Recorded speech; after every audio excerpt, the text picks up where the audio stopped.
Un marché de la vidéo, c'est beaucoup dire.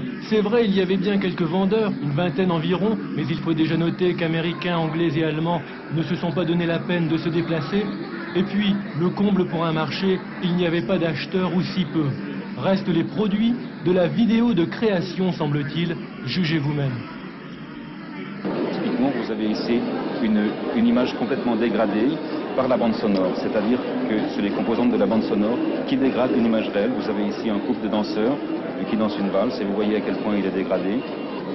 Et nous avons plusieurs phases de dégradation et nous allons revenir à l'image tout à fait conventionnelle avec uniquement un traitement sur le fond, sur le bas de fond. Parmi ces produits, entre guillemets, beaucoup alimenteront des circuits marginaux ou seront l'objet du culte de quelques initiés, mais ne seront jamais diffusés. Et il a fallu beaucoup chercher pour trouver le client prêt à signer un contrat. Il faudrait pouvoir arriver techniquement à être très fidèle à la couleur. Donc ce qu'on peut vous proposer, c'est d'une part une maquette en VHS qui ne sera peut-être pas, qui ne correspondra pas totalement à la fidélité que vous recherchez du point de vue des couleurs, et puis discuter sur cette maquette, savoir ce qu'on peut modifier, quelles sont vos intentions. On va essayer de travailler avec le plus de collaboration possible avec vous, et puis ensuite établir un travail en humatique ou dans un format qui sera plus large et qui permettra d'avoir la qualité que vous souhaitez. En fait, le marché de la vidéo n'existe pas encore. Les acheteurs, ce seront les programmateurs des futurs réseaux de diffusion, mais on ne les connaît pas encore. Aujourd'hui, la vidéo, c'est un peu tout et n'importe quoi, mais demain, il y aura deux sortes de produits vidéo, les diffusés et le reste. Ce que je fais, c'est la diffusion de produits que je trouve.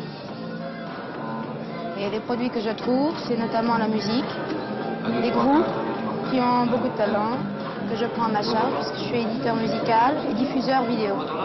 Alors vous assurez la commercialisation de leur... Absolument. Et notamment au niveau des clips, pour essayer de vendre ces produits sur les chaînes, aussi bien françaises qu'étrangères. Vous avez fait des affaires ici? Comment? Vous avez fait des affaires depuis que vous êtes ici? Mon but n'était pas de faire des affaires en venant ici. C'était de rencontrer des gens. Et je pense que c'est réussi complètement. Ce qui m'a le plus surpris, c'est la quantité d'images qu'on peut voir en si peu de temps pour finir par être carrément abruti, un petit peu plus que la télévision. La vidéo, pour vous, c'est quoi? C'est un moyen d'expression, mais dans le cas présent, c'en est pas un. Pourquoi? Parce que là, on n'a pas la possibilité d'apprécier un nouveau langage. C'est plus près de la foire que de l'expression. La vidéo, pour vous, c'est quoi? La vidéo, pour moi, c'est, je sais pas, c'est quelque chose de terrible. L'avenir, si vous voulez. À mon avis, une nouvelle façon de concevoir la fiction, quand même. C'est-à-dire? On fait appel, j'ai l'impression que parfois, les fictions les plus intéressantes pour moi font appel à la littérature, mais quand même travaillent visiblement avec vraiment un autre type d'écriture. Et ça, je l'ai rarement vu avant. Je travaillais à Beaubourg, et ce qu'on voyait, c'était vidéo art. Donc, un travail sur la forme. Alors que maintenant, ça devient une expression, je trouve, un peu plus à part entière. Oh, je comprends rien du tout. À part les vidéoclips, c'est tout. Autrement, le reste, je vois pas. Quelles sont les différentes utilisations de la vidéo, d'après ce que vous avez vu ici?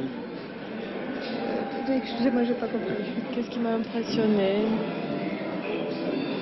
Sûrement la grande variété des films et le fait qu'il y a des films tout le temps qui passent partout, dans toutes les salles. Je me perds un peu, je retrouve.